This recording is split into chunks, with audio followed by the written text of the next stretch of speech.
नमस्कार दोस्तों, स्वागत है आपका एग्जाम वर्ड में। आपकी प्रिपरेशन अच्छे से चल रही होंगी।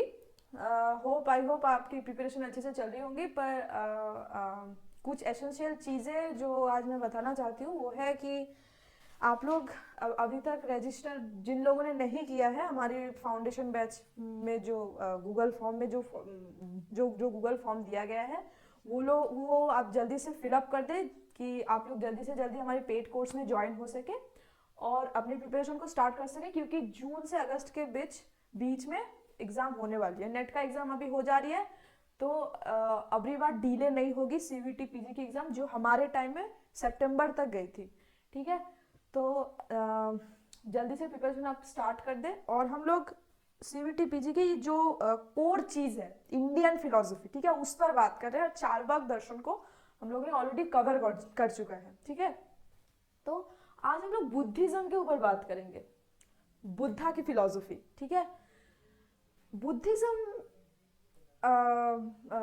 भारतीय दर्शन की एक इतनी इम्पोर्टेंट फिलॉसफी रही है कि एक टाइम ऐसा था कि जो संघ हुआ करते थे, बुद्धिस्ट जो संघ हुआ करते थे, उसे भी तोड़ तोड़ दिया जाता था, क्योंकि वो जो एक ब्राह्मणिज्म का इफेक्ट था। ठीक है, जो एक ब्राह्मणिज्म का कि मैं क्या बोलूँ, ब्राह्मणिज्म का जो एक उत्पीड़न मैं बोल लूँ, वो कम करने के लिए बुद्धिज्म एक इस दौर पे आया कि वो ब्राह्मणिज्म के अगेंस्ट में बहुत बड़ी एक थियोरिटिकल एंड प्रैक्टिकल बोथ, मतलब बहुत बड़ी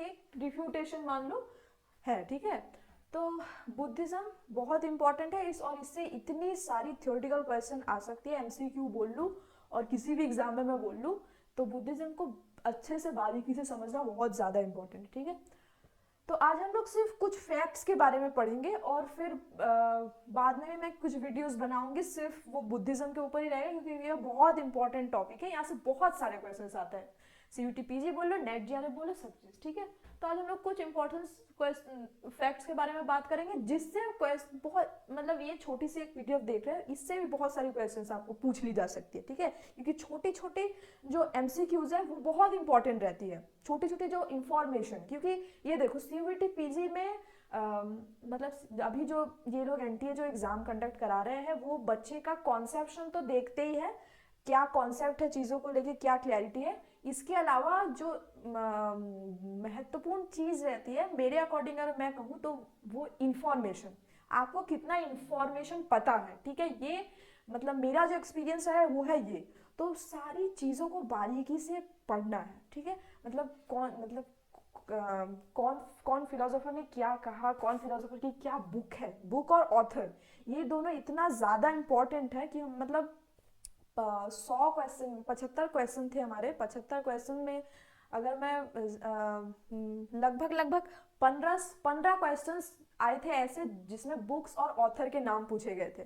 ठीक है, तो आप जहाँ से भी जब जैसे इंफॉर्मेशन मिले, बुक और उसके ऑथर, वेस्टर्न फिलोसफी की बात कर लूँ, पॉलिटिकल फिलोसफी, इंडियन फिलोसफी के जितने सारे ग्रंथ हैं उसके ऊपर मैं एक अलग से एक वीडियो बनाऊंगी, तो वो आप लोग देखें।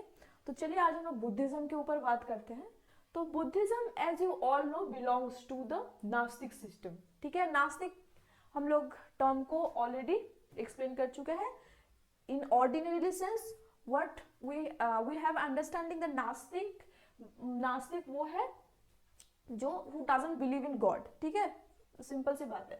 पर इन philosophy, in Indian philosophical tradition, it has been said कि नास्तिक्स are those who doesn't believe in the authority of Vedas. ठीक है, वेद जैसी जो हिंदू शास्त्र है उसकी अथॉरिटी को वो नकारता है। जो संप्रदाय या जो स्कूल इंडियन फिलोसफी की, वो नास्तिक की कैटेगरी में आता है। नास्तिक की कैटेगरी में कौन सी फिलोसफी कौन सी स्कूल आती है? बुद्धिज्म हो गया, चारवाक हो गया, और क्या हो गया, जैन। तीन तीन स्कूल आती है। ठीक है, तो ये बात तो है। इसमें से भी क्वेश्चन आ जाता है कि नास्तिक is defined in terms of not believing God, not believing in वेदर्स, ऐसे। तो ऐसे कुछ क्वेश्चन ऐसे आएंगे कि आप लोगों को लगेगा कि मतलब ये एक नेशनल एग्जाम में ये सारे क्वेश्चंस कैसे आ सकते हैं, इतना आसान आता है।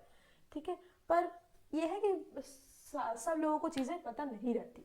ठीक है, तो अब बात करें तो founder of Buddhism is Gautam Buddha. ये तो सबको पता है कि हमारे बुद्धा जो थे, जिनका नाम क्या था संन्यास लेने के पहले, सिद्धार्थ। ठीक है, सिद्धार्थ। उन्होंने 29 साल के, जब वो 29 साल के थे तब वो बोधिसत्व लाभ किए थे। बोधिसत्व मतलब निर्वाण लाभ किए थे। निर्वाण मतलब मोक्ष, इंग्लिश में कह लो लिबरेशन।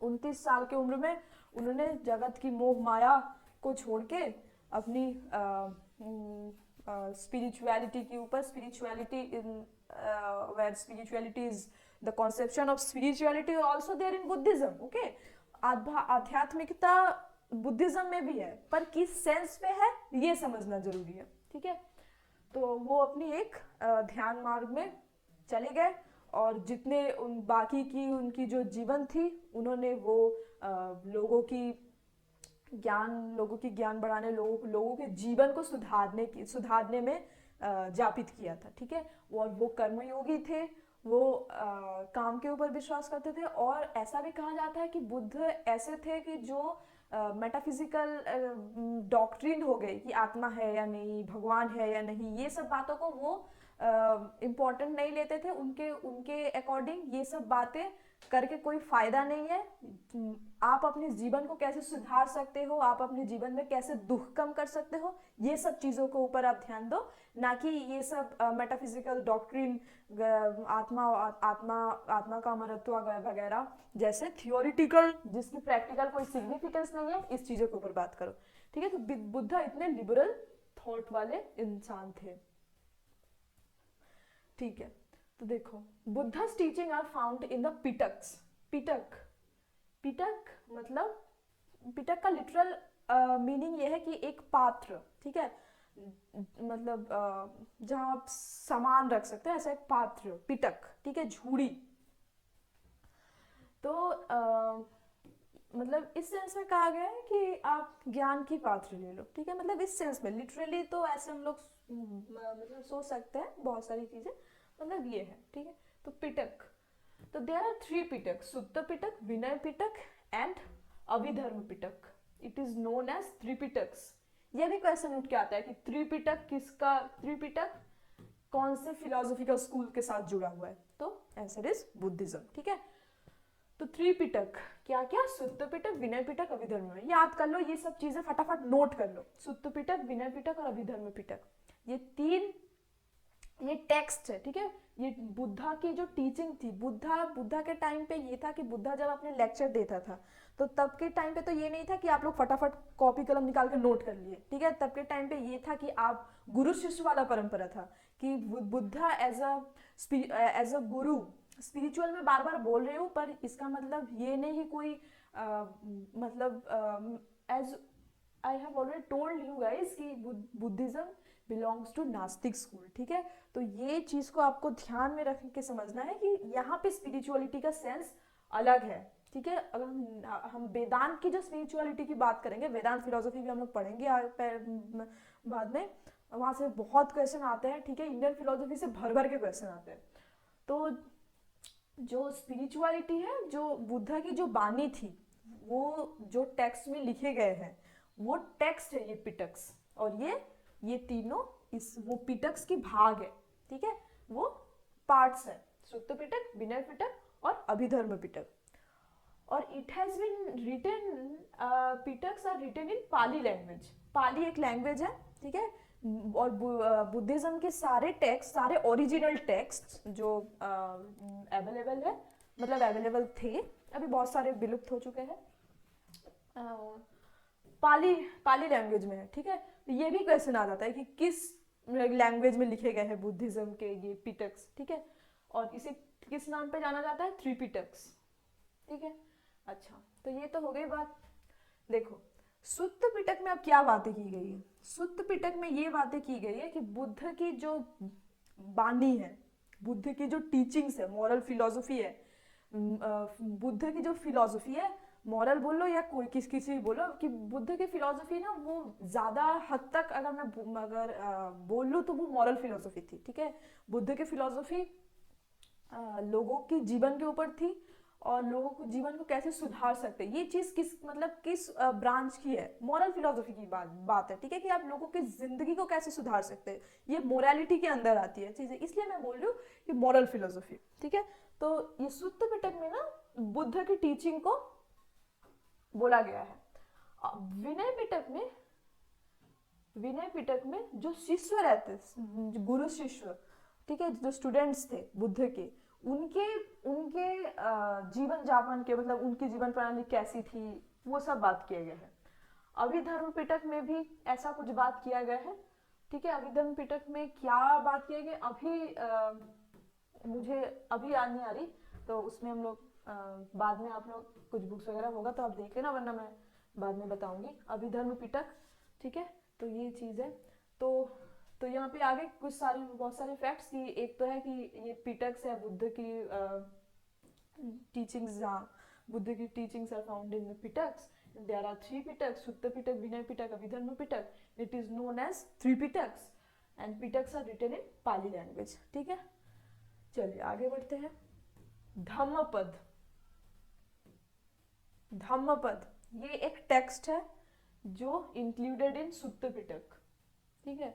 सुत्त पिटक, देखो सुत्त पिटक जो है वो भी एक पार्ट है किसकी, पिटक की, और ये सुत्त पिटक में भी भाग और भी सारे पार्ट्स हैं। तो ये जो सारे सुत्त पिटक की जो ये पार्ट्स है उसे कहते हैं निकाय, निकाय, ठीक है। ये निकाय का भी पार्ट है, ये सारे पार्ट्स को क्या कहते हैं, निकाय। और ये निकाय में जो एक निकाय है वो है खुद्दक निकाय, ठीक है, खुद्दक निकाय। ये खुद्दक निकाय के अंतर्गत ये टेक्स्ट आती है धम्मपद। तो वो क्या है, सुत्त पिटक के खुद्दक निकाय के अंतर्गत ये धम्मपद आती है। देखो ये एक बहुत इंपॉर्टेंट इंफॉर्मेशन है जो आप नोट कर लो, ठीक है। तो धम्मपद सुत्त पिटक के अंतर्गत जो निकाय है वो निकाय में खुद्दक निकाय के में धम्मपद आती है, ठीक है। तो ये भी एक इंफॉर्मेशन है, टेक्स्ट है, बहुत इंपॉर्टेंट है, बुद्धिज्म की एक टेक्स्ट है, ग्रेजुएशन लेवल में यूनिवर्सिटीज में पढ़ाए भी जाते हैं। तो ये तो हो गई। और है एक मिलिंद प्रश्न, ये भी पाली लैंग्वेज में लिखी गई एक टेक्स्ट है बुद्धिज्म की। तो ये भी आप नोट कर लो, क्योंकि बुक्स और ऑथर्स को एज आई टोल्ड यू कि बहुत इंपॉर्टेंट है, ठीक है। तो ये कुछ इंफॉर्मेटिव बातें हैं जो बुद्धिज्म के कॉन्टेक्स्ट में बहुत ही रेलेवेंट है। तो ये सारी बातें को हम लोग ने समझा। बुद्ध की फिलॉसफी आज हम लोग स्टार्ट नहीं कर रहे हैं, आज हम लोग सिर्फ 4 नोबल ट्रूथ्स की मेंशन करेंगे, ठीक है। 4 नोबल ट्रूथ, जैसे मैंने कहा कि बुद्ध ऐसे मतलब इंसानी, मैं कह लूँ भगवान तो वो थे नहीं, आज बुद्ध को भगवान बना के पूजा किया जाता है, पर ये बुद्ध की पूजा करना is a is very contradictory to the theory of Buddhism itself, ठीक है। क्योंकि बुद्ध कभी पूजा पाठ, बुद्ध नास्तिक थे और बुद्ध कभी पूजा पाठ को समर्थन नहीं करते थे, हालांकि आज बुद्ध को पूजा किया जाता है, ठीक है। तो बुद्ध की क्या थी जिंदगी में, बुद्ध की ये थी कि आप जीवन को कैसे सुधार सकते हो। तो कैसे सुधार सकते हो वो, इसलिए जीवन को सुधारने के पहले ये क्वेश्चन आती है कि जीवन में है क्या, दुख क्या है, दुख, दुख है तभी ना सुधारना है जीवन को, अगर दुख ना रहते तो हम लोग सुधारते नहीं जीवन को। तो ये जो दुख की कॉन्सेप्ट है, ये इंडियन फिलोसफी की मैं बोल लूँ एक बेसिक एक मतलब बेस है, ठीक है, कि दुख की निवृत्ति, मोक्ष की बात की गई है इंडियन फिलोसफी में, मोक्ष, लिबरेशन, लिबरेशन की बात की गई है। सारे इंडियन फिलोसफी की बात, सारे इंडियन फिलोसफिकल स्कूल में मोक्ष इज द अल्टीमेट कॉन्सेप्शन, मतलब अल्टीमेट, सारी चीज जाके यहीं पे रुकती है, मोक्ष पे, ठीक है। मोक्ष मिल गया, हो गई जिंदगी खत्म, एम मिल गया लाइफ का, एम है लाइफ का, अल्टीमेट एम है मोक्ष, ठीक है। तो ये मोक्ष के पीछे बुद्धिज्म भी है, कैसे, और ये मोक्ष in Buddhism termed as nirvana, ठीक है। इससे भी आता है क्वेश्चंस, कहाँ से क्वेश्चन पूछ लिया जाए ये बोलना बड़ा मुश्किल है, तो हर एक चीज को आप लोग नोट कर लिया करो, ठीक है। जहां से इंफॉर्मेशन मिल रहा है नोट कर लिया करो। तो निर्वाण, यही अगर मैं न्याय दर्शन की बात करूँ वहां बोला गया अपवर्ग, निष्क्रियश, ठीक है। सांख्य की बात करूँ वहां बोला गया कैवल्य, ठीक है। टर्म्स थोड़ी सी मुश्किल है पर याद तो करने पड़ेंगे। निर्वाण, ठीक है। मोक्ष को बोला गया निर्वाणा। तो किस चीज से हम लोग को छुटकारा पाना है? दुख से। तो पहले दुख को बुद्ध ये कहते हैं कि there are suffering in our life, दुख तो है जीवन में, ठीक है। प्राणी, कोई भी प्राणी की बात कर लो, कोई भी इंसान की बात कर लो, उसके जीवन में दुख है। तो पहले एक्सेप्ट करना पड़ेगा चीज को कि हाँ भाई दुख तो है। अब सेकंड स्टेप है द ओरिजिन ऑफ सोर्स। दुख है तो दुख आ कहाँ से रही है, सोर्स का है, ओरिजिन कहाँ है उसकी, ठीक है। अगर ये बोला जाता है कि अगर आप ओरिजिन खोज लो, अगर वो कारण खोज लो तो आप चीज को खत्म कर सकते हो जो आपको तकलीफ दे रही है। तो ओरिजिन को खोजना है, ओरिजिन के ऊपर बात करनी है कि ओरिजिन ऑफ सफरिंग। फिर आती है रिमूवल। खोज लिया ओरिजिन, ठीक है। कोविड आया था ना, कोविड से हम लोगों को दुख हो रही थी, तो कोविड की पहले ओरिजिन खोजने की कोशिश की गई कि किस चीज से ये कोविड आ रहा है, ठीक है। फिर जाके वैक्सीनेशन वगैरह का अगर कारण पता चल गया, तब उससे कैसे छुटकारा मिल सकता है, तब जाके वैक्सीनेशन वगैरह की अनुसंधान स्टार्ट हुई। तब जाके रिमूवल के ऊपर दुख की निवृत्ति के ऊपर काम करना है। And the way to removal of suffering, ठीक है। रिमूवल ऑफ सफरिंग के ऊपर काम करेंगे, कैसे करेंगे? We have to find out the ways for removal of suffering. ये चार चीजें बुद्धिज्म की, मतलब बोल लूं मैं, मतलब ये चार चीजों के ऊपर बुद्धिज्म खड़ी है। ये चार चीजों के ऊपर, suffering, origin of suffering, removal of suffering and the way of removal of suffering. 4 noble truths. ये 4 नोबल ट्रूथ्स, ये भी आ जाती है क्वेश्चन कि 4 नोबल ट्रूथ्स किसकी कॉन्सेप्ट है, तो वो बुद्धिज्म की कॉन्सेप्ट है। और ये इसे कहते हैं आर्य सत्य, चतुर्थ आर्य सत्य। क्या क्या हो गए हिंदी में कहें अगर इसे? सफरिंग, ओरिजिन, दुख निवृत्ति, रिमूवल ऑफ सफरिंग, दुख का कारण, दुख की निवृत्ति, और दुख की निवृत्ति की उपाय। ये 4 चतुर्थ आर्य सत्य जो बुद्धिज्म के साथ रिलेटेड है। तो मैं और भी वीडियो बनाऊंगी जहां से हम लोग बुद्धिज्म की टेक्निकल फिलोसफी को समझेंगे। तो आज हम लोग कुछ इंफॉर्मेटिव चीजें जहां से एमसीक्यूज बहुत रेलेवेंट है, बहुत सारी इंफॉर्मेशन की बात की मैंने, और ये 4 नोबल ट्रूथ्स को जस्ट एक कॉन्सेप्शन से थोड़ा सा दिया।